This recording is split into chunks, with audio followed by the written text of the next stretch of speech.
Good afternoon, everyone. And we are right on dot at 1600 hours. And I take this opportunity to welcome you all on behalf of Center for Auto Policy and Research, an independent think tank, which tries to take a 360-degree view of the issues confronting the automotive sector. The objective of this Center for Auto Policy and Research is that how to have sustainable solutions for the masses, which will not be valid for India, but could be valid for the developing countries as a whole. In the last webinar which we held, which was on Transportation Solutions 2025 for India, we had come up with 3 or 4 recommendations. One was based on the air quality or the pollution from the vehicles. The second one was on the traffic management. And the third one was on the alternate energy sources or alternate fuels. Now, you look at the current situation, most of the people are talking about pre and post-COVID. But if you look at the automotive sector, we have to go back to in 2018, because the recession in the automotive sector started at that point of time. And there were 3 main factors or main challenges before the automotive sector. The first was, again, on the air quality or the pollution, and therefore we need environmentally friendly solutions. The second challenge was congestion, which is related to traffic management or a scientific traffic management and enforcement. And the third one, which was the cost of ownership. So we need affordable transportation solutions. So in this webinar, the first one in our series, we are going to address the first issue of pollution and how we could have environment-friendly so that we have a sustainable transportation solution and the automotive sector is able to achieve growth from pre-2018 levels. So with this, again, I would like to welcome you all and would encourage the participants. We had a very overwhelming response, and we had about 10 plus sessions, and the people are still gradually joining in. That what they would like the center to do, and how they can connect with the Center for Auto Policy and Research, which will be taking a 360-degree view of the whole issues. And you can connect with us at info@capr.in. With this, I welcome you again, and now I hand it over to the moderator, Mr. Harmoz Sorabji, who's the autocar professional linked with that. And I also welcome the autocar professional who are our media partners for this conference. Over to you, Harmoz. Thank you, Mr. Gandhi. Thank you for giving me the honor and pleasure of moderating this very interesting session. And thank you everyone for joining us. And we have a very eminent panel today, a lot of people coming from different parts of the industry to brainstorm and talk about, I think the topic really is beyond BS6. We've all reached BS6 with huge difficulties, huge challenges, done it in record time, but it doesn't stop here. Improving air quality is an ongoing thing. And I think what we're going to talk about is, let's say, the next 5 years. What is the roadmap for the next 5 years? We know 2023, there's RDE, there's OBE2, but I think beyond that, there's even talk of Euro 7. And what is the way forward? Should we be going headlong into it? Is it time to take a bit of a pause, just given the overall situation? What is the overall impact on air quality? How this will really affect, air quality going forward? So for that, we're going to have a very rich discussion today with a lot of panelists. And I'll just straight away introduce the panelists before we get each one of them to individually give their remarks. We have on the panel representing the manufacturer side is Mr. C.V. Raman, who actually needs no introduction. Mr. Raman has been at the forefront of product development at Maruti, and he has, of course, been very closely linked with all the regulations and in fact, even development. So really, he's going to be talking to us from the OEM side. We've got Mr. Niranjan Raje. Now, Mr. Raje, again, also needs no introduction. He's been basically a fuel and lubes guy for most of his working career. He was with Indian Oil. He joined Indian Oil. He was with them for many, many years. And he's had decades of experience. He served on many government committees and panels. He's also worked with Niti Aayog on several initiatives.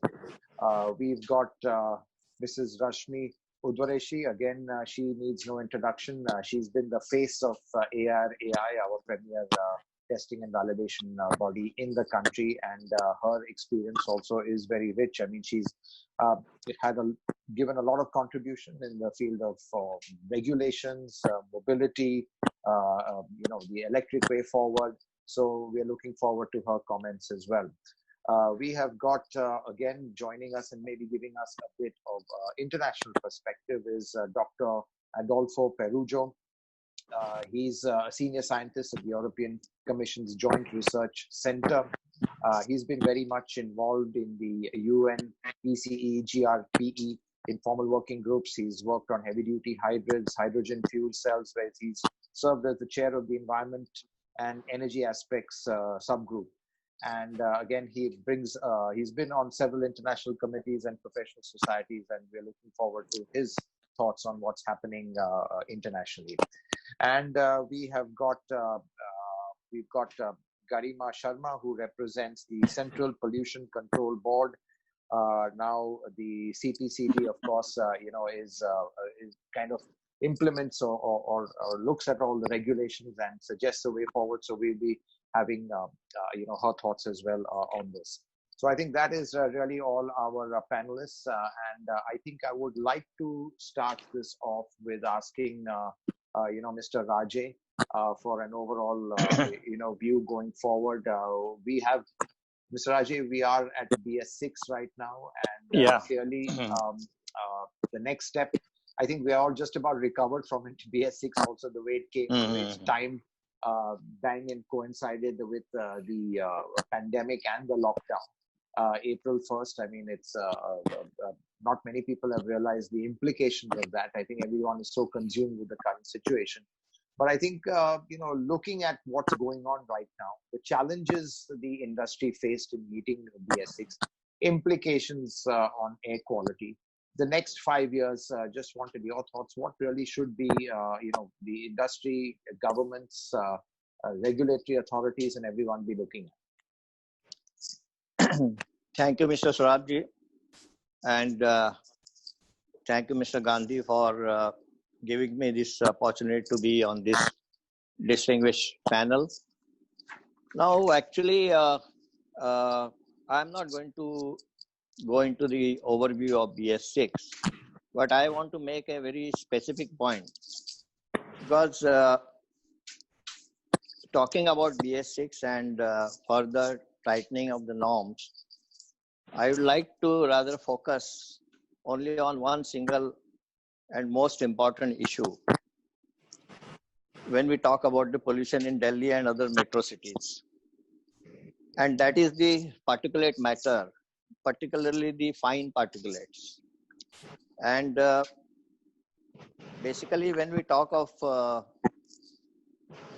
PM 2.5, which is the less than 2.5 micron particles, I will straight away go to the first slide.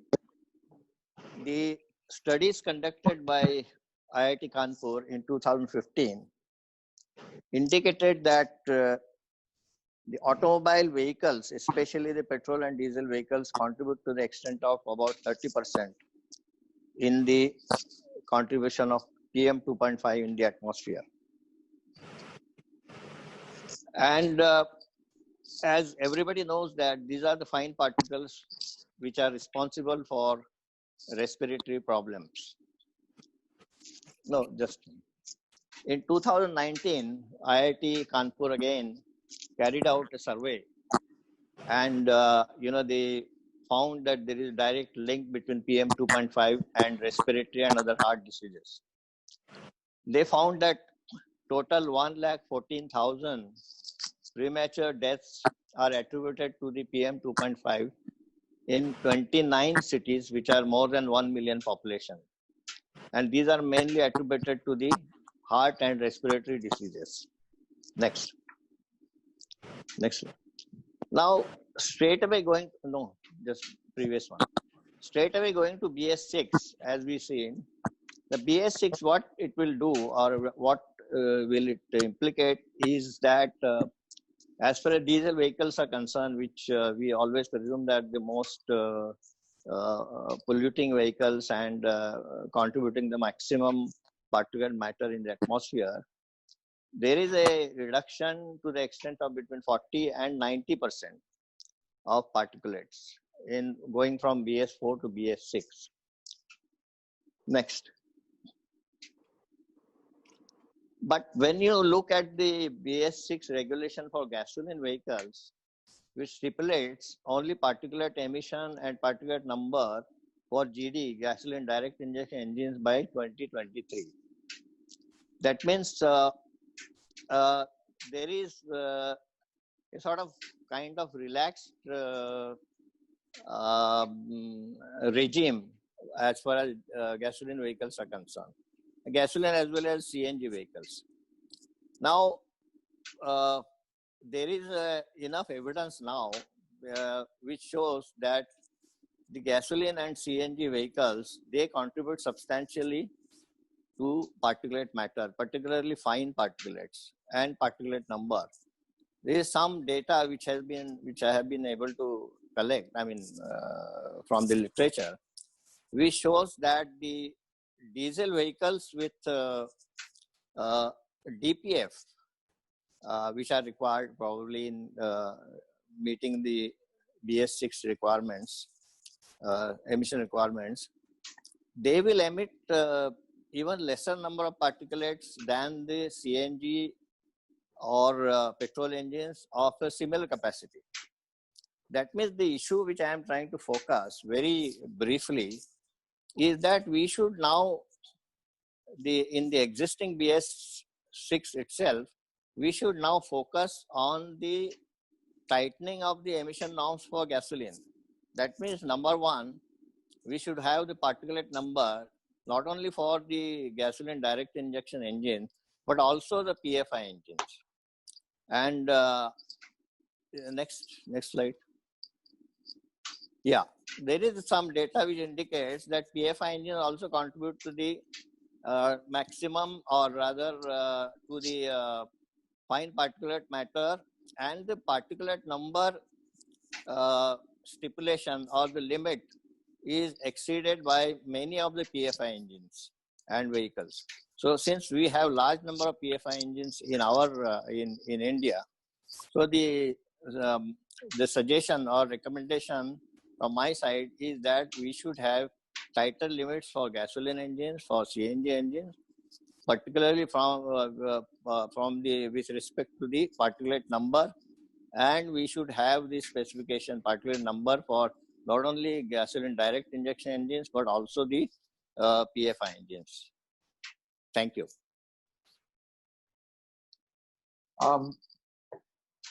Thank you, Mr. Rajay. I think understood that your presentation was basically for the fundamental point on PFI engines.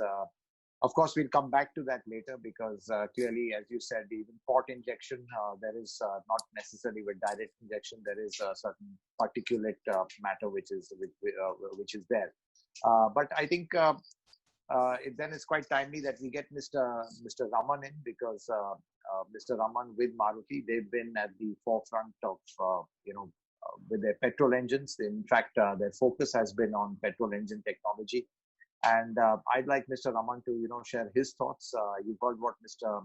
Rajay had to say, and just to understand, from an OEM standpoint, you've clearly done the journey to BS6. Now, what's the next step beyond? And I'll also come to you. Should we be looking at should we be looking at a regulation or a number for particulate matter, even for an MPI engine, which currently is not there? Mr. Raman, go ahead.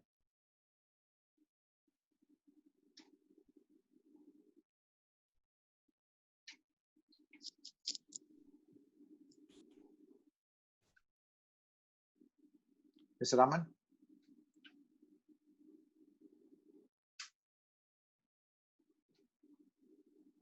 Mr. Raman, can you please go ahead if you can hear us.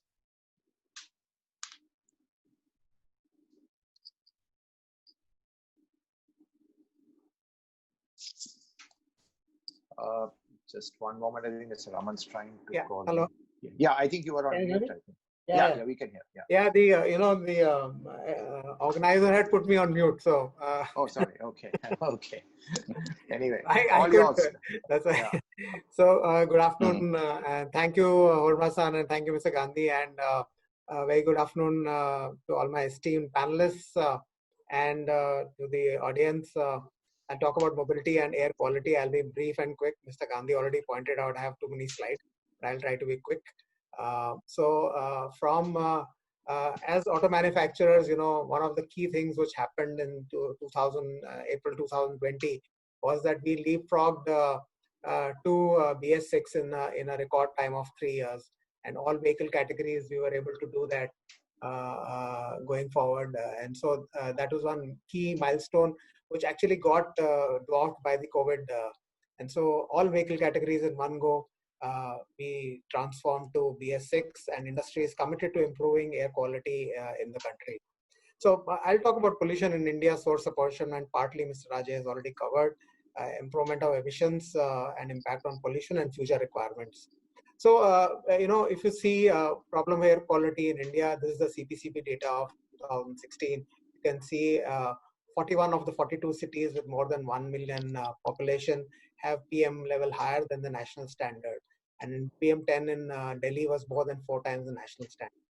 And if you see NOx, 12 of the 42 cities had more with a population of more than 1 million were higher than the national standard. The source apportionment study of IIT Kanpur, this Mr. Rajay already covered.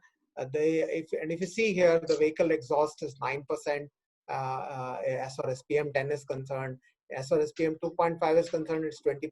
Road dust is 38%. Vehicle exhaust, as per the NOx, is 36% for vehicles and 52% for industrial stacks.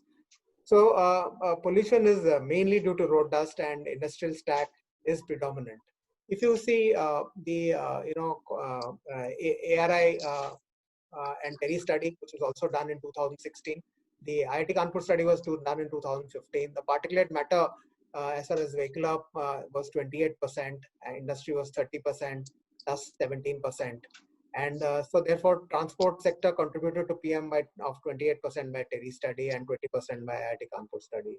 Similarly, for NOx, transport was 60% and the IIT Kanpur study said 36%. But PM 2.5 contribution, the point of discussion today, is very similar in both the studies. And if you see again the apportionment study, and if you look at various types of vehicles, both the ARI TERI study and the IIT Kanpur study is on the table.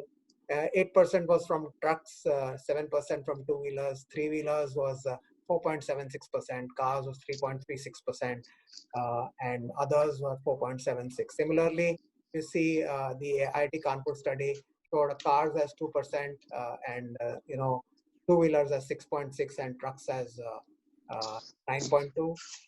So very low contribution, but and from passenger cars also quite low. If you see improvement of emissions from vehicles, if you see the study of IIT Kanpur done in 2015, CPCB study done in 2016, the TERI study done in ARI study done in 2016. What happened in 2017 was BS4 became pan-India.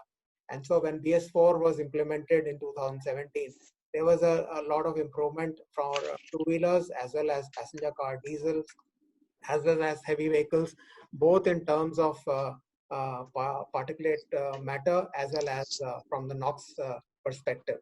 So there was a lot of improvement post these studies. And if you see BS6, this is again was partly covered. There has been a huge reduction in tailpipe emissions, over 50 to 80% from the BS4 levels for heavy commercial vehicles as well as passenger cars, and 68% NOx in diesel passenger cars, and 84% for two-wheelers. So there's been a lot of improvement. One scenario which we would like to show here is that if suppose BS4 had continued and if we had had scrapping of 15-year-old vehicles and with no EV, we would have, as business as usual, we would have actually had a NOx inventory per annum in the gray portion. So it would have increased to that level by 2030. However, with the intervention of the BS6, we are going to have from 2016 level a 62% reduction for the NOx emissions. And with the scrapping and with the EV, even if we have EVs by 2030, about 20% or 30%, it will come down to by about 5%. So that's the kind of change which is likely to happen. And so pollution levels, if you see, for the NOx are at 33 microgram per cubic meter, and this is well within the ambient air quality as far as the NOx is concerned. If you look at PM, and this is the next slide, there has been a 48% reduction from the 2016 level post BS6, and if we had continued as usual, it would have been in the gray zone. And with the EV, it will further reduce by about 10%. So one key thing which you need to see in the Delhi PM 2.5 scenario, the NAQS limit is 40 microgram per cubic meter, and in pre-2020 it was 150, and by 2030 it will come down to about 100. Okay, but if you don't have any vehicles, it would still be 83. So ambient air quality depends on how we look at how do we reduce from other contributions, and therefore a large policy intervention is required in this space. If you see the, and in lockdown, a lot of people were talking about high background, about the air being much cleaner. But here you see, we have plotted the AQI trends of PM10 and 2.5. And the green line at the bottom is that's the level of the PM 2.5 good level, 50 level. And you can see that in the portion from 6th March to 23rd April also, there have been spikes and it has been beyond the 50 level. And if you see a screenshot of the lockdown data, or this is taken on 11th of April, there are many areas in Delhi which are much higher than 100 as far as the AQI is concerned.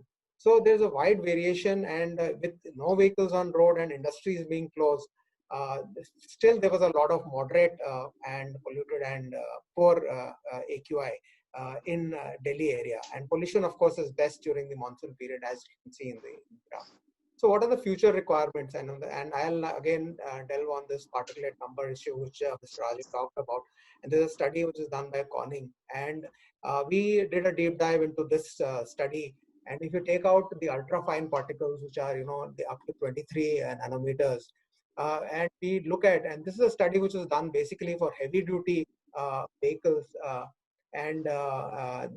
so LNG trucks and CNG buses were also there.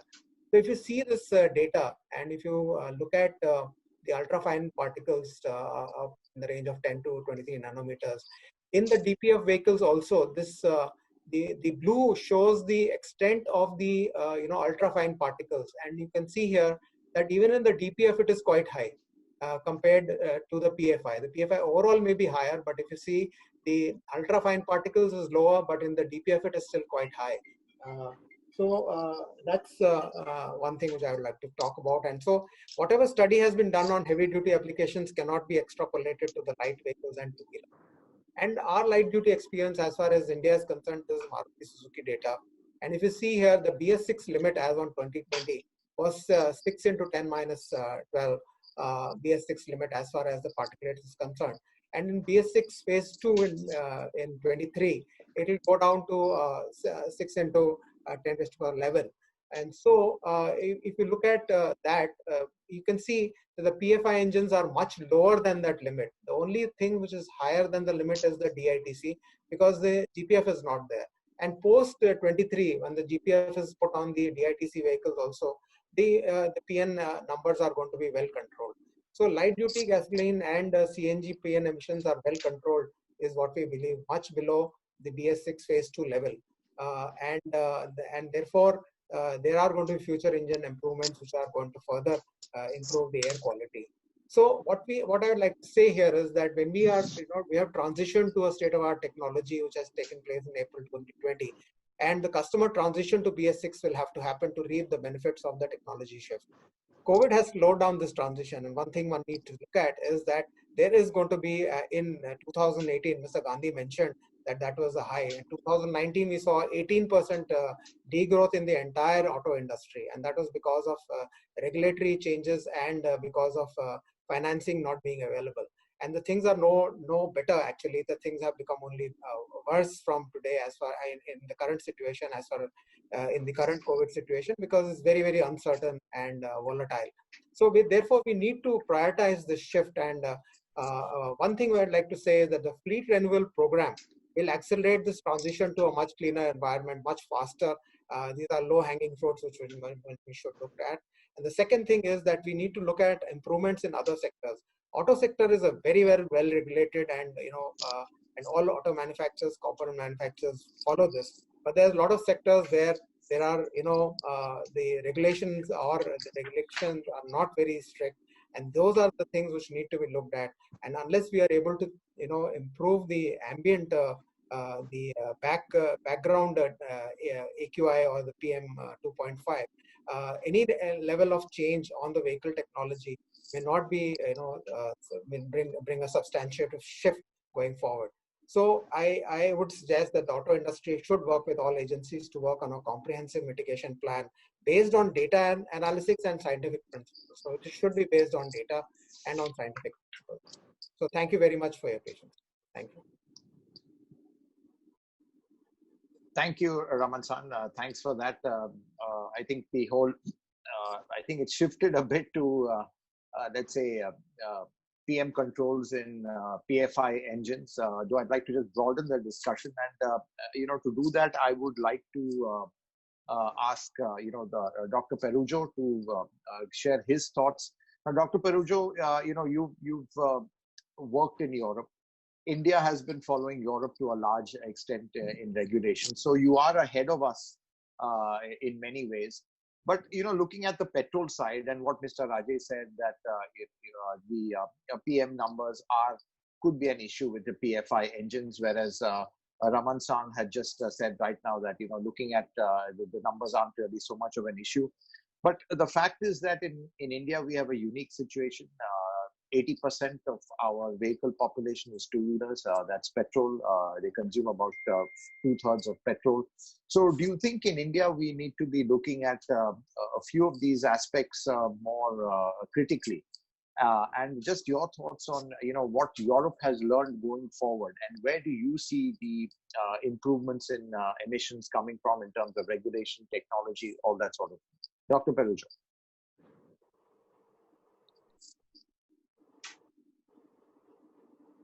Yeah, I think he's on mute. Can the organizers unmute him, please? Yeah. Okay. Thank you very much. Thank you very much. First of all, let me thank the Center for Auto Policy and Research, and especially to Mr. Gandhi for his very welcome and the invitation. I think it's an honor for me to share what Europe is doing in the sense of control of the emission from vehicles. If I can have my presentation, I will be answering to your questions as I go through. You can go to the next one, please.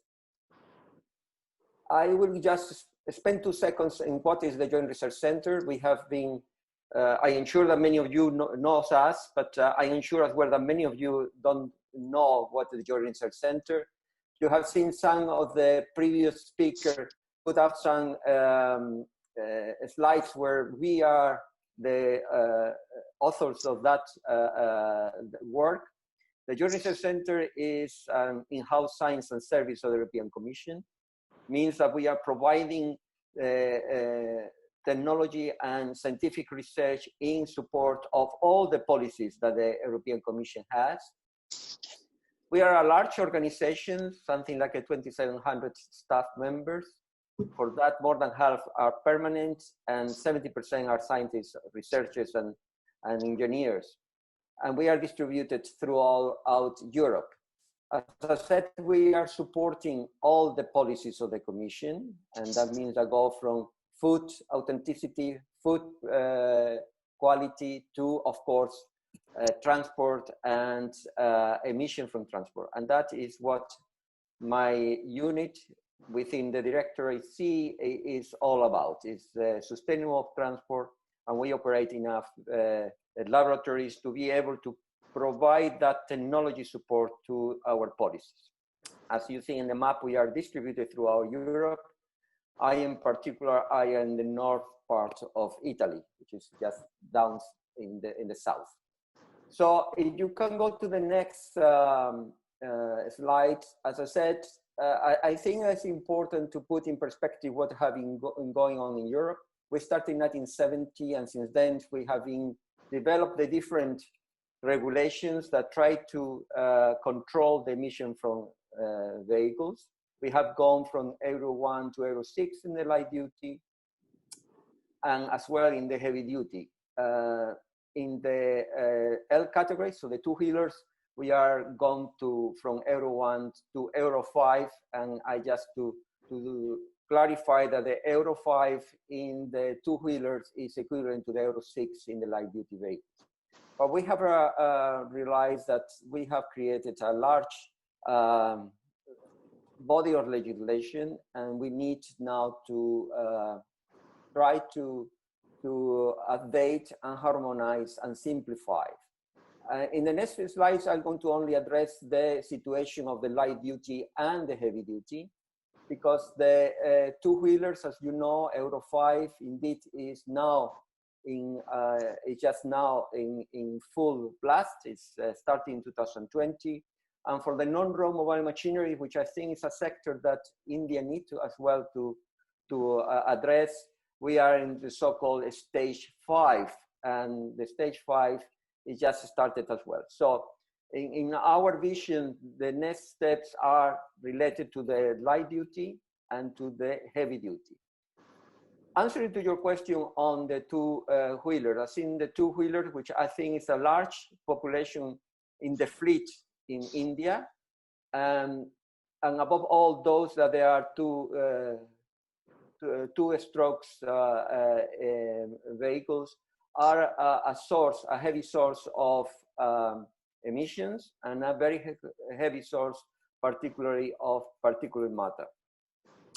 So I think that is an area that your Bharat 6 need to address, and I'm trying to answer one of the questions of the moderator, because being small but a large population of them, it will be a big part of the whole amount that particulate is being emitted to the atmosphere. So what we have been doing? We have been regulating our emissions on the vehicles, but we have noticed that, of course, in the real world, the situation is a bit different. The ERC has developed some PEMS tests, which for heavy duty, that control what the emissions are of the heavy duty in real life. As well, we noticed in 2011 that the light duty vehicles had the same problem. So as you realize, our latest Euro 6B, introduce real driving emission procedures. And I think that they are that procedures are coming up with good results. As you know, as you see, most of now on that slide, on that graph on the right, most of the so-called Euro 6D temp, because the Euro 6D final are not yet in the market, are already in terms of NOx very low. Please, will you go to the next slide? So what are the next steps? Our next steps are in a context where the Commission and Europe in general would like to go to the so-called Green Deal. And that introduces as well that more stringent air pollutant emissions standards are necessary. So at this stage, we are looking into 2025, which is, I think, the same horizon that India is looking. what will be the next step from our side, the so-called Euro 7. Euro 7 dedicated to light and heavy duty. And we are looking at 360 degrees. So our target, of course, is to have in-use performance monitoring for compliance over the whole lifetime of the vehicle. And that means that in our case, we had to extend the amount of kilometers and years that the different vehicles need to have before they are out of the regulation. We are putting together not only the pollutant emission, but as well the CO2 control. At this moment, both regulations are separate, but we were thinking that maybe we should have those regulations together. And we were looking into the non-regulated emissions. And when we say non-regulated emissions, mean ammonia, for example. It means aldehydes. It means, of course, the reduction from the cutoff diameter of 23 nanometers for particles down to 10 nanometers. And it means as well that we are not going to try to regulate separately the different technology of the different fuels. As you are aware, the emission regulation in Europe has different stringency if you are in a compression ignition or in a positive ignition engine, and it has as well different stringency if you are having port fuel injection or direct injection. So our vision now is to get the regulation away from the different technology and fuels and require that all the technology and fuels are meeting the same requirements. And I think that the final and more important part is that we will put a lot of emphasis on the on-road performance. So the compliance needs to be met throughout the lifetime of the vehicle in normal use. So we are going to try to move from the lab to the on-road activities.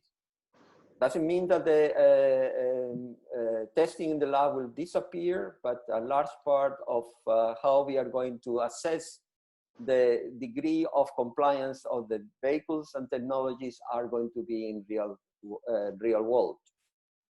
And that is going back to one of the points that some of the presenters before indicated, that yes, Bharat 6 have reduced the emission levels, but I think the Bharat 6 for all the vehicle sectors, I mean light duty, heavy duty, and two-wheelers, need to start looking into the control of that emissions in real operations. We have seen in the past that many vehicles has been completely, let's call it clean in operations in the lab and the lab conditions, but they are not so clean when those vehicles leave the lab and operating in our roads.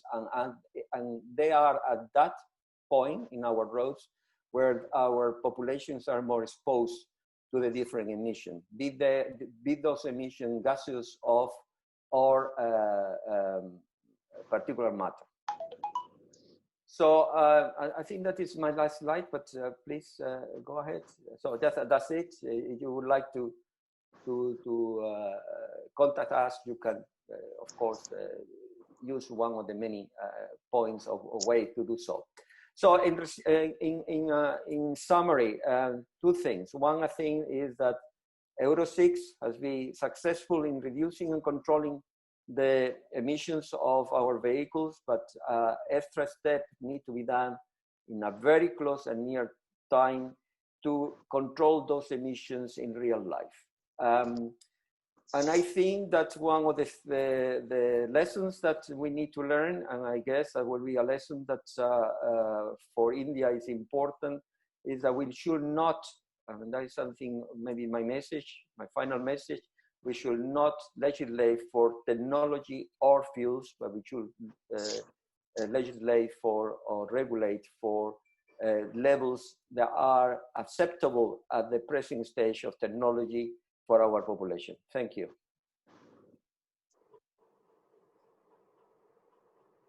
Thanks, Thanks very much, Dr. Parujo. That was very, very interesting. And, I think it's just the right time to turn to, Mrs. Udvareshi, who's been with ARI and also, looking at all the testing and regulations from the Indian context.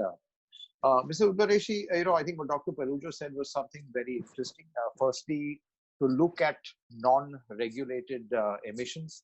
I think look at emissions in the context of operations. So that's where the RD comes in. And I think very important is the vision to kind of get away from different technologies and fuels. So just in the Indian context, you've been formulating regulations for a long time. Should we be following Europe? We have our own unique set of, environment, circumstances, market size, the whole skew towards two-wheelers.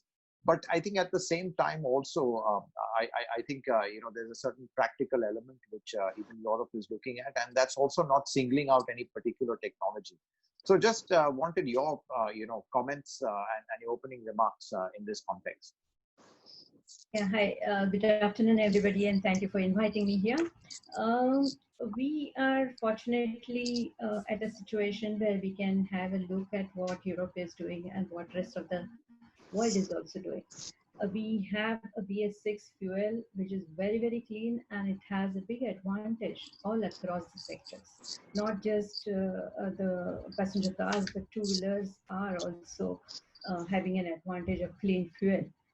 And I think with the clean air that we are seeing it today and the studies which were referred earlier, I would like to point out one thing. It was stated that ARI study was referred a couple of times. It also talked about the predictions. If with the BS6 introduction, what is going to happen and what will happen if the current fleet of vehicles still continues. And it's very heartening to see that today scenario, those predictions are coming true. So that's one point which I would like to highlight. The second is whether we look at Europe or otherwise, our situation is going to remain unique. Our two-wheeler numbers are going to be staggeringly high, and so will be the three-wheeler numbers. Their contributions to emissions are also very large. So we have to answer a question: what does India want to control? We have, of course, the CO2 to be answered. That's one of the biggest, control actions that India must take. That leads to improvement of engine combustion, and that applies all across. While of course we know that the first stage of fuel efficiency regulations are pushed already, and the second are also announced, but they have to go hand in hand with what we are going to achieve through the NOx reduction coming in through BS6, which is a very major step. So with BS6 NOx control, with CO2 emissions coming in near future, and then of course with BS6 a push on real driving emissions very largely being intended to be controlled. That is where actually the benefits will lie. And then looking at what we should be doing is, get the benefit first in place. Then we know where to go. Particulate numbers was referred earlier. In my view, whatever we can measure accurately, that only we can control. So less than 23 nanometers, there are so many measurement uncertainties involved. So to bring the measurement technology available all across to the developers, the technology development is going to take a lot of time in India. So these are the Indian specific situations that we have to handle before we even start talking about further tightening. We have in the next 5 years a lot to play around. We are currently on our own Indian driving cycle that needs to be harmonized globally also. That's one step. There is next stage, real driving emissions, conformity factors are to be complied with. So there's already a roadmap for the next 5 years. And I think there's a lot to be learned in these 5 years. And we generally can track then Europe to what extent the technology is developing, to what extent we can adopt it as suitable for small engines like India. So these are my views. Thank you. Right. Thank you, Mrs. Qureshi. Yeah, clearly India has its own unique challenges in various areas, and following Europe obviously does give us some advantage and some learnings. How much of that is applicable to India, I guess one has to take a pragmatic and practical view of that. I'd like to turn to our last speaker, Ms. Garima Sharma, who's from the CPCB. Ms. Sharma, you've heard everyone from all sides, I think what we have seen clearly is that Dr. Paruja was saying that it's no longer a question of having a vision of being basically technology and fuel agnostic. That's what we've got to be. We just got to go on the numbers. We've heard Mr. Rajesh saying that frankly now we've got to go after PM in petrol engines. Diesel, I think everyone's gone after enough right now. Maybe they're still going to go after diesel, that's fine. But, there is this clear kind of sense one gets is that, there's a bit of conflict. There are lots of issues in basically coming to the real culprits of air quality. And, you've been monitoring air quality. You've been seeing an action plan. How do you combat, air quality? And so just wanted, your views on this. Because, there's one thing is, do you get the old cars off the road? That would be a very logical choice. Or do you keep tightening norms for newer and newer vehicles? So I think, there are these multiple factors playing out. Thank you, Mr. Sarabji. And good afternoon, everyone, respected panelists and participants. On behalf of Dr. Prashant Gargal, Member Secretary CPCB, I thank Center for Auto Policy and Research for providing this wonderful opportunity to all of us for deliberating on roadmap for 2025 and going beyond BS6 norms. As we are all aware, air quality is a concern in this country, especially in Indo-Gangetic plain, because we have high population density over there and unfavorable meteorology is there. Local and regional polluting sources are also there, including emissions from transport sector. I would like to quote here figures from TERI ARI source apportionment study, which was published in 2018. It mentions that contribution of PM 2.5 emissions from transport sector during winters were as high as 28%, and during summers as high as 17% in Delhi. And of course, the NCR towns closely follow. Now, in this, the trucks have highest share, followed by 2- and 3-wheelers.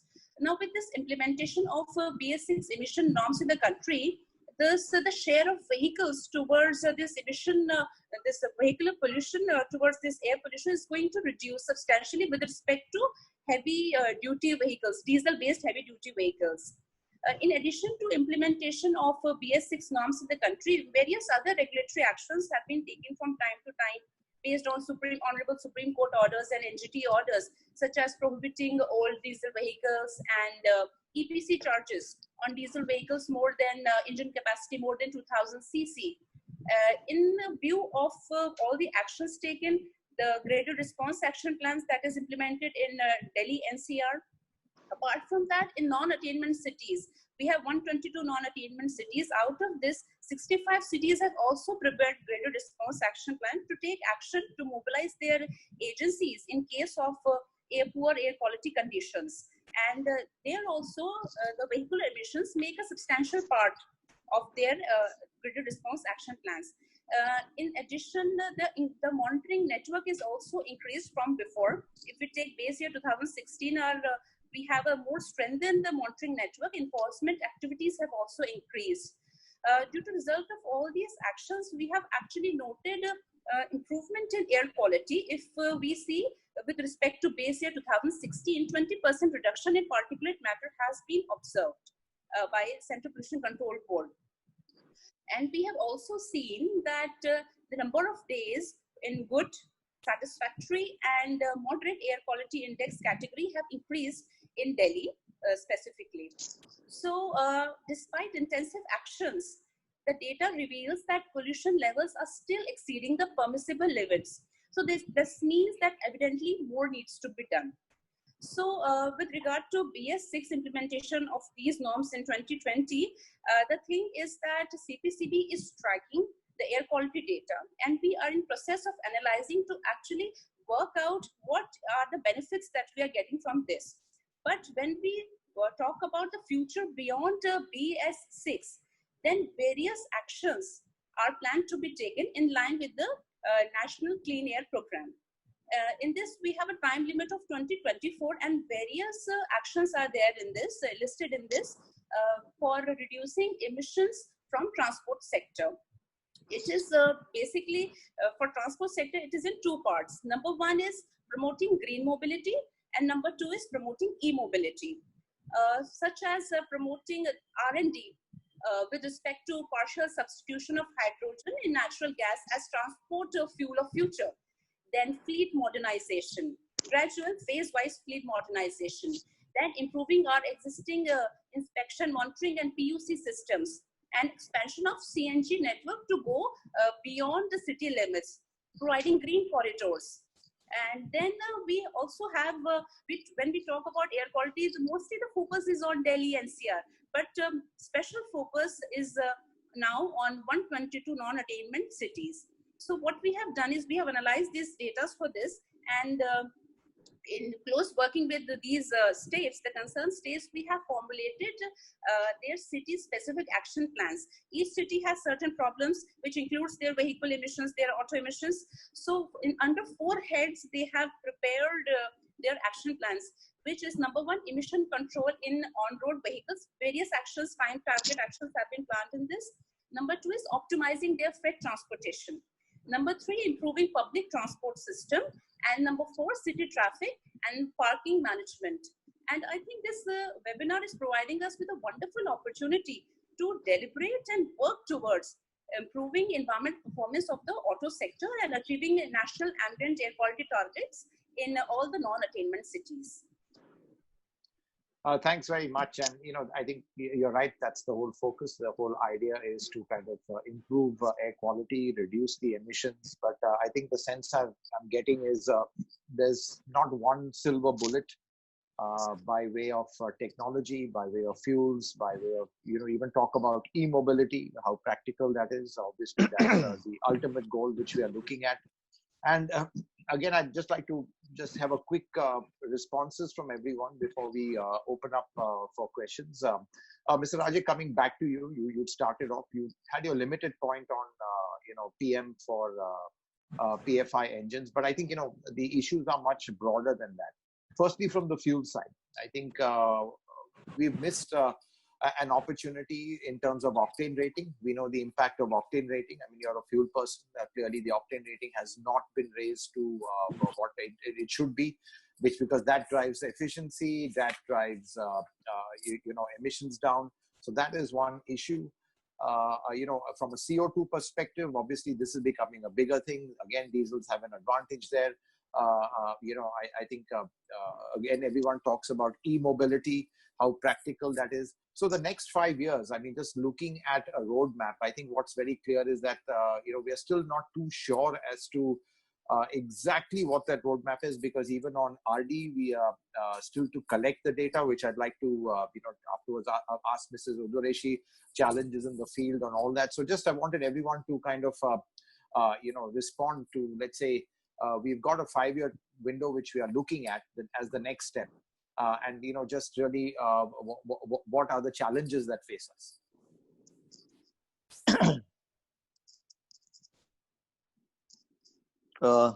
Yeah, thank you, Sarabji. See, as far as the issue of BS6 is concerned, already, there are many things which, many aspects have been discussed. I have only focused on one aspect of PM emission, basically from the petrol engines. But you're right, there are many other aspects which need to be tightened. As far as fuel is concerned, I fully agree with you that the requirements of the automobile industry, as far as fuel is concerned, had to be fully met, including the octane number. I fully the agree. octane number is quite low. I mean, I think that was no, it's not really quite low, but it will increase. I'm sure the oil industry will make the endeavor to do that, and the other aspects of the RDE and the test procedures and all that, which Madam Rashmi has highlighted, they are of course very important, but we are still, we are like just starting from April 2020, so there is still a long way to go. And the only point which Mr. Adolfo actually highlighted from the European experience is that the regulation should be technology and fuel neutral. I think that is a very important aspect which he mentioned. And in nutshell, I was also more or less talking about the same thing, if you see. So basically the BS6 experience as we go along will tell us many more things. This is only the beginning actually. So, the measurements and other techniques have to be in line with what is available in the other countries. Otherwise, there's going to be difficulty in, bringing down the emission levels. When we talk about the particulate matter and the pollution in Delhi and NCR and many other cities, which are becoming like hotspots in the sense that they are some of the world's most polluted cities. Now, if you have to bring down the pollution level or the emission level or improve the air quality to that extent, improvement to the extent 90% improvement is necessary. If you have to go somewhere near the WHO standard, which is very low, 10 micrograms per cubic meter, and we are sometimes, as far as index is concerned, going 400, sometimes couple of days in a year it goes to 1000 also. So we have to pull all our resources together to see whatever we can do, we must do. That is my point. Right. Mr. Raman, turning to you, I think looking at, you're the only one from the OEM side here. I mean, from an OEM, what are the challenges one faces? What would you like to see in terms of policy? Obviously, you're going to be looking at it, from your side. But I think your experience in having gone through this very accelerated phase of going from BS4 to BS6, there must be a lot of learnings. And clearly, for the next 5 years, so Rajesh says it's a long time, but I think as we know in this, it's like almost tomorrow at the pace of development and that's going on, and how the long lead times that are required to implement certain technologies. So you are betting right now on petrol, CNG. You've heard that from Dr. Perujo that it's best to be technology agnostic. So just wanted to get your sense, the next step of emission levels from an OEM's point of view. Is it too soon? Does one need more time given the current situation? Because clearly even the industry is in stress, and regulation changes increase costs. They just just put a lot of pressure on the OEMs, which then finally translates down to the consumer in terms of price. And that, of course, impacts the market. So just your thoughts on this. Okay. Am I audible, Hormas? Yeah, you're audible. Yeah. So, listening to all the comments, and I think, and looking at India, and I think India is very unique. And as you can see, 75% of the vehicles which are on the road are two-wheelers. We had a large car park of two-wheelers, more than 250 million vehicles, and they would be all from BS1 to BS2 to BS3 all over India, if you see. There will be two-stroke and everything now, of course, has shifted to four-stroke. They just made the transition in 2017 to BS4 all over India, and then now BS6 to all over India. I think this has put a lot of stress as far as the two-wheeler is concerned. 125cc, less than 125cc is the largest portion of the two-wheeler market. Seen a degrowth of more than 18% from 1819 to 1920. 2021, I don't want to talk about. okay, where we are going to land up. See, that's how it is. And what one would sense is that, and I just, let's look at Villa itself. There has been a lot of regulations which has happened, and whether there would be change and whether we would be recovering in a 2-year period, 3-year period, is going to be L recovery, B recovery. One is really very, very uncertain at this point of time. So that is one part. The second part is, of course, from a passenger vehicle perspective, 18% degrowth has happened. Seen a lot of regulations, not just safety, but also emissions, BS6 coming in. It has pushed up the cost. And India is a small car market. 550,000 rupees is the average price of a vehicle. Anything which is, you put technology into reduce, we need to see how it is going to impact the customer. Number 3, when we look at this both these segments, mobility is an important need for India. And today in current context, all the more so, because safety and health being primary. So everybody wants to have their own and not go for public or other transport and have only personal transport. But keep that aside, okay?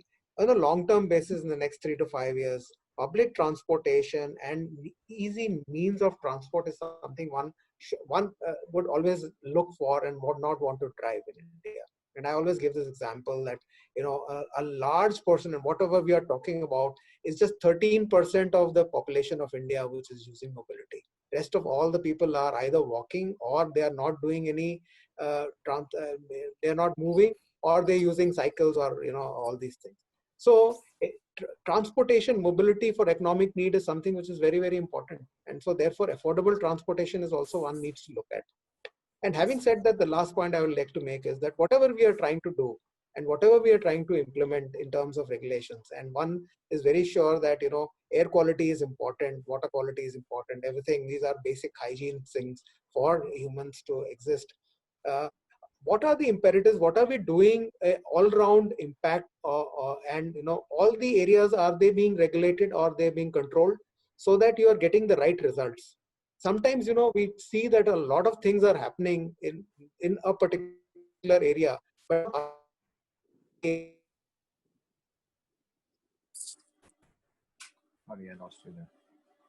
areas, if those believe is very, very important from a policy perspective, that we need to look at what is the end result. Are we going there by doing BS6? What have we achieved? I think one should take a pause and see. And with RD, when we do that in 2023, what is it that we have done? Is the air quality improved? Has it changed? Or, and so there, data acquisition, and based on data, one should be able to, make judgments. And I fully agree with this and endorse what Adolfo said, is that it should be technology agnostic, it should be fuel agnostic, and it should be looking at what the results are, and what is need for India. Need for India is most important, and that should be what we need. Is we should keep in, we should look at it, and then we should start deciphering as technology providers what technology and what is to be done in order to meet the requirement and also balance with the consumer requirement. I think that's a fine balance which needs to be taken. Right. No, I think I get your point, Mansan. So I think quite clearly you've not said it, but the sense I get is you would like the timeline pushed, just given the kind of impact right now there is on cost. I think you've raised the point that how much of an impact is there really on air quality. And I think the point you're trying to make is that, even by pushing the deadline a bit, would there be so much of an impact on air quality? Clearly, it's a very, very emotional issue as well. We all know that air quality really is. So I think there's really a populistic kind of side to this, which is also driving and reason. We've seen that in the past as well happen in India, and clearly we've seen certain technologies being specifically targeted. It's not unusual to have that in Europe as well. I think we've seen that in the aftermath of Dieselgate, Dr. Perujo. But, again, just stepping back and taking a very pragmatic view. I mean, the pace of change. Do you think there's a case for slowing that down, given the state of the industry, and that, it won't really affect air quality to that extent, but it will affect livelihoods? Again, the whole lives versus livelihoods debate, which has been played out in the pandemic of lockdowns and opening up the economy, it's playing out over here in a different way as well. So that's one point. And also, you had spoken about non-regulated emissions to be looked at. So just a little bit more on that as well. Okay, thank you. First of all, I have to say that I'm not very much aware of what is the, let's say, the economic situation of the automotive industry in India. So in one word, terrible. I will restrain into say what it will be the timing that India need to follow in order to fulfill the two sometimes antagonistic points that you make, the life and the livelihood. But going back to Europe, I think that because we have started early enough, Euro 6 heavy duty has been around since 2011. It has been changed and, let's say, tuned to the need as it was going. Our policy is always to give enough time from our perspective. If you, of course, talk to the automotive industry, they will say there's not enough time to be able to change without large impact, economic impact. Of course, there are two visions of the same coin, but it might be a different situation than in India. As I said in my presentation, we are looking into setting, let's say, the boundary conditions of the next step in 2021, but to make the change in 2025 or a bit later, or depending how, of course, the economy goes in Europe, and of course, what are the situation in order to be able to regulate the new stage. So what you're saying is, so what you're saying is the state of the economy will have some impact on the date. Of course, it will. It will have some impact. Indeed, just for reasons due to, for example, the COVID, we have to amend some of our regulation in order to extend the time for some introduction of some points of the regulation due to the situation that the industry in Europe was essentially closed down for more than 2 months. So I don't think that the regulators in Europe, and I totally I agree that the regulators in India they are not totally a way of thinking of what is the economic situation in order to go ahead. So I think that the economic situation will take care of that. We will take care of that. But as I said, we always try to give the industry enough leeway time to be able to fulfill the requirements. Right. Going back to your second question, that was what are these let's say, regulated at this moment. Let me just say that something that I didn't commented in my presentation is that we are as well looking at non-exhaust particular emissions. So something that I think Mr. Raman indicated, that there is a large part of the percentage part of what is the particle, let's say, amounts that you find in India. We are looking at that, and we are looking at that, of course, within the PMP group in the GRPs and the United Nations. But it's a difficult point, because how we can measure those non-exhaust particles, because they are resuspensions, they are not direct, maybe from the wheels of the vehicle. There are some approaches that they are being tested, and we are testing them to be able to regulate that. So that's one of the non-regulated parts that I was referring to before. Right. The other ones are, for example, ammonia. Ammonia has been believed that it is emitted from compression ignition vehicles, because the SCR and the introduction of urea into the SCR to be able to control. But indeed, most of the ammonia that you can see from a vehicle are the three-way catalyst. If the three-way catalyst is operating in a certain area of the air-to-fuel ratio, the ammonia will be much larger than in the case of a diesel. So that's a point that we need to regulate it. Light duty is doesn't have an ammonia level in Europe. It's something that we need to introduce. It has an ammonia level in for the heavy duty, a 10% average in the cycle. But we believe that that is a value that doesn't have much sense. So we would like to see that on the same levels, on the same way as other emissions and other pollutants. I mean, grams per kilowatt hour or grams per kilometer. And then some other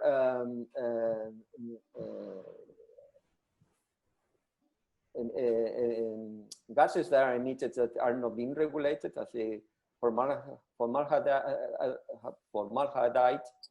for example. Formaldehyde. Yeah, formaldehyde.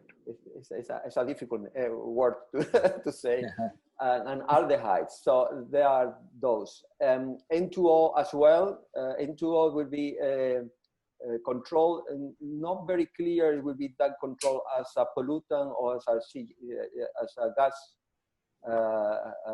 greenhouse gas, yes. And put all together maybe with by doing equivalent as a CO2 equivalent. Methane as well. There are methanes for some of the technology is regulated, and therefore it goes back to technology agnostic. It's a very good terminology that you have just minted. So these are the areas that as we are going down in other pollutants that have been traditionally regulated, NOx, total hydrocarbons, as we go down the levels, those other non-regulated start getting more important. And so we have to look at them. Okay.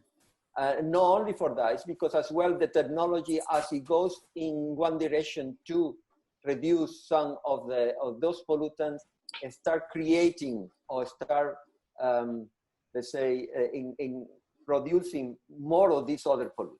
So all these old pollutants are cancerogenous, so they need to be looked after. Thanks for that. That was very, very insightful. And Mr. Uttarashi, just to take off from what Dr. Perujo said, is that Europe started early. And that actually leads me to the cadence that even we started off. Well, every 5 years we had, let's say, an emission change all the way up to 2020, where it was BS4 in cities and BS3 in the rest of the country. And then after that, suddenly we've had a big gap. And suddenly, bam, from, we've jumped straight to, let's say, BS6 in a very small span of 4 years. Obviously, that's put a lot of stress in the industry. So the point I'm trying to make is, yes, we need regulation. It's going to be costly. It's going to cost the, let's say, OEMs a lot. Cleaning up the air comes at a price and everyone has to pay for it. That's fair. But do you think there needs to be a proper cadence, a proper roadmap? Because honestly, the sense one gets, even sometimes the regulations and have been pretty ad hoc. And also, right now, our path, we are not very clear of, especially even on the RDE, the conformity factor. What is it going to be? Is it going to be something that's, feasible to achieve? So just your thoughts on just the way the regulations have been evolving. And should we be looking at a very kind of, a long-term a structured roadmap, which also, frankly, then gives the industry overall confidence globally to further invest in India? Yeah, absolutely. The point is absolutely right. And everybody, for that matter, investments in the testing houses, investments in the R&D sectors, etc. Everything is linked with what are we going to achieve in future. So everybody needs a clear roadmap. I think we should also be mindful that when we say emission roadmaps, it has to be broken down into sectoral requirements. We have, fortunately, a passenger car has moved quite a bit early in technology deployment. Two-wheelers came in much later. So they therefore are at a stage where if we talk about any new regulations for two-wheelers, they're going to bounce back. So we have to also look from that point of view. Whatever technological jumps have happened, we must let it stabilize and then draw upon what is the best next way to do. Well, of course, we can be fuel agnostic, technology agnostic, etc. And we look at what do we really want to achieve. That is something which we should keep in mind in India as well. moving forward, transportation is going to go in this direction. These many will be our focus sectors. Public transport will be our focus. So therefore, talking about the sector specific roadmap is what the country must develop. We should therefore look beyond 2025 for sure. Um, the the blocks are also very clearly known to us. We have been following up till now what European regulations have been doing. So we barely know where the rest of the world is going. So keeping that in view, it's important that we start talking about what should be the future regulations now itself, and then lay down what are the requirements so that everybody is peaceful in their mind. Yeah. Right. Thanks, Mr. Doshi. And Mr. Sharma, last to you before I just open up quickly to questions. We're running out of time, but I think you've really heard everyone. I think the key words over here are, again, technology agnostic, looking at a practical time frame and looking at certain low-hanging fruit also, which in my sense would be, a proper scrappage policy, because clearly it's the really old cars that pollute. It just makes a lot of sense in getting them off the road. It's just somehow not happening. We've been talking about it. But I think, and are we being unduly tight on certain technologies like diesel? Has it been the bad boy now for too long? Now we've seen with BS6, with NOx and particulates, two really nasty pollutants of diesel coming down dramatically. Now that even the discussion has changed to PM for gasoline engines and PFI engines. So, I mean, is this the time from your side also to really take a very holistic view and a very practical view, and also maybe give the industry enough time to kind of meet these targets, which everyone wants to meet? I think what everyone wants is a consistency in policy and a proper time frame and a consistent roadmap, in which there's no kind of course correction in between. I mean, we've seen it honestly happen in the past, suddenly a jump from BS4 to BS6. And even right now, there's no real clarity on RDE, what the conformity factors. Of course, the data is being collected right now to achieve that. I think time is something which, in fairness, just given the state of the industry, the way it is, it takes a long lead to make certain developments. So just to end this, session on your thoughts, on the way forward. I agree with it, Mr. Sarabji. And I think that the solution towards the problem of vehicular emissions in the country should be long-term as well as short-term. For short-term, we have low-hanging fruits, as you said. We have technologies and we have, solutions, practical solutions implementable. But it's important that we also have a long-term sustainable solution. So for this, I feel number one, very important is that we should explore and promote our non-polluting, less polluting alternatives. Second is focus should be on easy accessibility and dependable public transportation system. Absolutely. These are points which are important in long term. And third is modernization of fleet is very important, because as per a projection study, it was done by Delhi ARI. And as for this, if all the vehicles are converted to BS6 by 2025, as high as 8% of PM reduction is expected. And I think that it is important that we consider the short-term impacts, short-term solutions that we have, as well as work towards and focus on the long-term, because we need something sustainable and viable for controlling vehicular emissions in the country. Right. So thanks for that. And I think, as you rightly said, to kind of end this, we've got to really look at the long-term picture, which is enhancing public transport, because that's really what it should be. We don't know how that's really going to take a pause right now with everyone scared of public transport. But I think, hopefully we'll get over this. But yeah, clearly public transport, the way to go forward, looking at the new technologies, and of course, ultimately electric mobility will be here. But just thanks everyone. I think it was a really enriching discussion. We've got a little bit of time, and I'm just going to switch and take some questions. Just let me,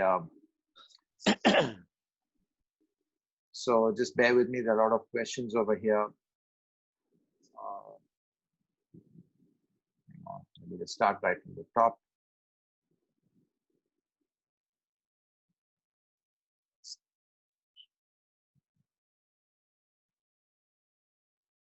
So I think, yeah, this is one question I think which has been answered. I think Ajit Jindal has been asking that, tightening the regulations is directionally right, but what about controlling the emission from the old vehicles which are on the road? So I think this really is an issue. So I just wanted to understand, other than scrapping them, obviously if that can't be done in terms of maintenance, in terms of, proper PUC checks, I mean, Ms. Sharma, I'd like you to answer this. For the old vehicles, what do you think is the way forward? We've talked about, scrapping them, but I think we can't just get rid of all of them. So in terms of proper MOTs and in proper, making it proper fitness, that sort of thing, it not only helps in emission, even in safety as well. Hello, am I audible, Yeah. Mr. Raji? Yes, go ahead. With regard to this is a very important point, and it's not just about scrapping of vehicles. It's about if we introduce ELVs, electric vehicles, then in that case batteries also come in picture. So for this, the CPCB has already prepared a guidelines for disposal of abandoned scrapped vehicles. Apart from that, it is in process. 20 scrapping centers have also been identified for this, but the amount of vehicles that will be coming after this scrapping and we go for modernization of fleet, then we need to augment it, and it is in process actually. Right. Ormas, can I take that? Can I just add please. to? Please, anyone, all of you all just jump in there. Basically, inspection and maintenance center is something which we have been talking about since a long time, and since 1999, when the Supreme Court, talked about the BS norms, inspection and maintenance centers were supposed to be set up. It's an important aspect, because today what you are saying is that 15 years life for a petrol vehicle, 10 years for a diesel vehicle, and they should be scrapped. That is no way to determine in today's technology that how you are going to scrap.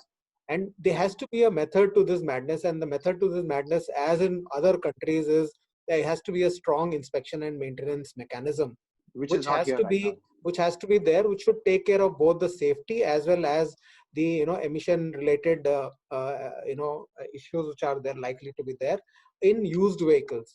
And so there has to be you have to sift through the vehicles which are not okay, and they have to be potentially they have to be scrapped. So they could be less than 10 years also, or less than 15 years also. If they are not safe to be driving to be driven on the roads, they should be taken off. So a strong inspection and maintenance mechanism is required. And of course, government has set up some centers, but they are not enough for this population of vehicles which we have got, which is two-wheelers, three-wheelers, two-wheelers and four-wheelers. The commercial vehicles, of course, are tested. Okay. And in BS6, we have, in-service conformity where, in future, we are going to IUPR, which is also going to mean that customers' vehicles are going to be picked and checked by the test agency, that whether they are meeting the emission norms post usage also. So those are things which are there in BS6. But what about the vehicles which are already in the park? Those need to be sifted, and they have to be taken off, is what I think. And from now on, at least, if we have a mechanism, it can be be more practically administered, is what I feel. Dr. Peruja, would you like to add to that? I mean, what's your experience in Europe? Because clearly there is a proper, well-defined system for vehicle inspection. You've got the MOTs. It's quite very stringent over there. And what is really the I think even scrappage in countries is not so easy to do. It's been kind of promoted in a lot of in European countries as well, but there are some issues with that. But overall, the inspection of the vehicles, I mean, how much of a role does that play in reducing the emissions? Is there any kind of data you have to that extent? Yeah, unfortunately, I don't have data hands I can provide to you on scrappage. But among other things, because any scrappage procedure or system is on the hands of the member states. As you know, in Europe, member states they are states, so they have their own way of handling things. The Commission has some mandates to overall control the emissions and so on. However, I think that something that we learned very much from the diesel scandal is that without a proper way of controlling that the vehicles are being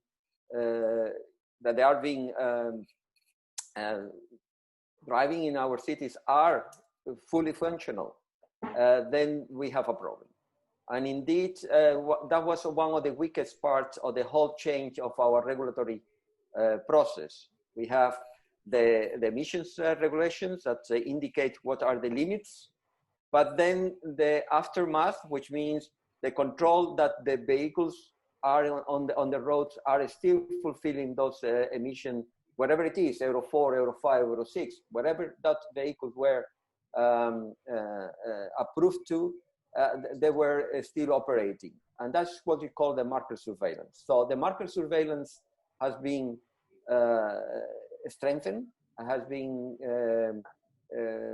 done by the European Parliament, indicating that the member state has to be much more proactive in doing so. And not only that, but I have indicated to the Commission that we had to do our own market surveillance, and we are doing that. But on the point of what is the impact of the scrappage system, I think it depends very much on what is the average age of the vehicle. That's right. And what is the proportion of those average age.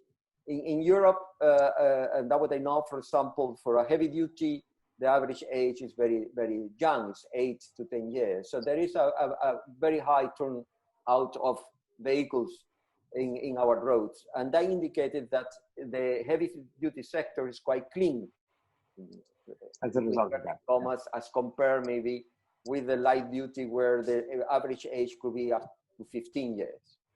Now, at this moment, the scrappage is there. It's some member states is giving that opportunity for the change of the vehicles.